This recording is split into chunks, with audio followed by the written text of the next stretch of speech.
ناظرین، آپ دیکھ رہے ہیں شہاب ٹی وی۔ میں روح اللہ انصاری۔ عالمی خبروں میں آپ کا استقبال ہے۔ خبر شروع کرنے سے پہلے ڈالتے ہیں ایک نظر آج کی سرخیوں پر۔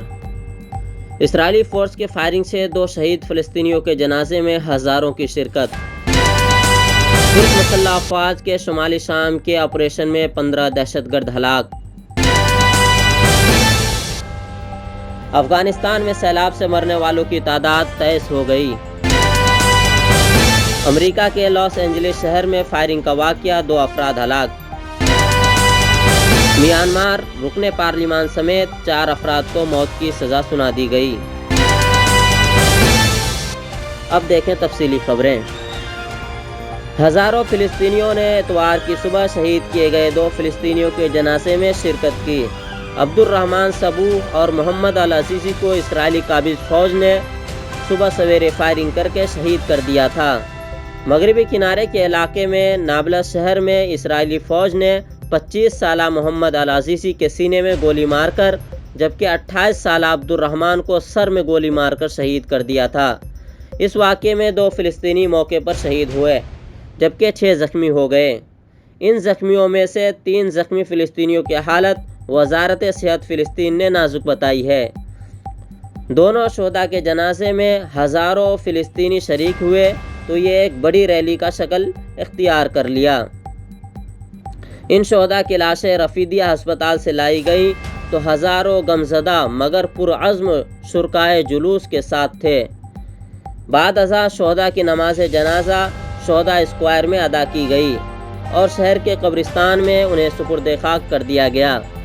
اس موقع پر ہزاروں شرکائے جنازہ نے آزادی فلسطین کے حق میں نعرے لگائے اور قابض اسرائیلی فوج کے خلاف پرزور نعرے لگائے گئے۔ اس موقع پر اس عزم کا اظہار کیا گیا کہ اسرائیلی فوج کی زیادتیوں کی مزاحمت کی جائے گی۔ ترک کمانڈوز نے چشمہ امن، شاخ زیتون اور فرات ڈھال علاقوں میں مزید ایک کامیاب آپریشن سر انجام دیا۔ شمالی شام میں چشمہ امن، شاخ زیتون اور فرات ڈھال کے علاقے میں علیحدگی پسند تنظیم PKK-YPG کے 15 دہشت گردوں کو مار گرایا گیا ہے۔ وزارت دفاع نے سماجی رابطوں کے پیج پر اپنے بیان میں کہا ہے کہ ہمارے بہادر کمانڈوز نے چشمہ امن، شاخ زیتون اور فرات ڈھال کے علاقوں میں مزید ایک کامیاب آپریشن سر انجام دیا ہے۔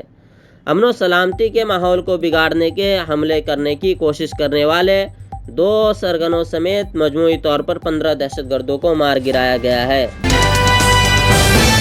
افغانستان سیلاب سے 2500 سے زائد مکانات تباہ ہوئے اور تقریباً 2000 جانور ضائع ہوئے ہیں۔ افغانستان کے 10 صوبوں میں سیلاب کی وجہ سے ہلاکتوں کی تعداد 23 ہو گئی۔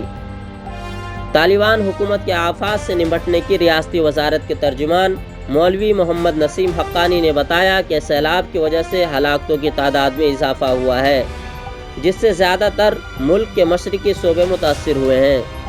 بتایا گیا ہے کہ میدان وارداک، پکتیکا، ننگرہار، نورستان، پروان، پنج شیر اور پکتیکا سمیت 10 صوبوں میں موسلادھار بارشوں سے پیدا ہونے والے سیلاب کی وجہ سے 23 افراد جاں بحق اور 20 سے زائد زخمی ہو گئے۔ سیلاب سے 2500 سے زائد مکانات تباہ ہوئے اور تقریباً 2000 جانور ضائع ہو چکے ہیں۔ سیلاب زدہ علاقوں میں ابتدائی طبی امداد کی ٹیمیں بھیجی گئی ہیں اور انسانی بنیادوں پر پہلی امدادی کھیپ پہنچا دی گئی ہے۔ امدادی تنظیمیں اس علاقے کو مزید مدد فراہم کرے گی۔ بعض سڑکیں آمد و رفت کے لیے بند ہیں اور سڑکوں پر پڑنے والے شگاف کو پر کرنے کا کام ہو رہا ہے۔ امریکہ کے لاس اینجلس شہر میں فائرنگ کا واقعہ، 2 افراد ہلاک۔ یہ حملہ مقامی وقت کے مطابق 3:50 پر کیا گیا، جس میں 2 افراد ہلاک اور 7 افراد زخمی ہو گئے، جن میں سے چند کی حالت نازک ہے۔ امریکی شہر لاس اینجلس میں ہوئے مسلح حملے کے نتیجے میں 2 افراد ہلاک اور 7 زخمی ہو گئے۔ لاس اینجلس فائر ڈپارٹمنٹ کے مطابق پیک پارک میں یہ حملہ ایسی جگہ کیا گیا جہاں گاڑیوں کی نمائش کی جا رہی تھی۔ یہ حملہ مقامی وقت کے مطابق 3:50 پر کیا گیا، جس میں 2 افراد ہلاک اور 7 افراد زخمی ہو گئے، جن میں سے چند کی حالت نازک ہے۔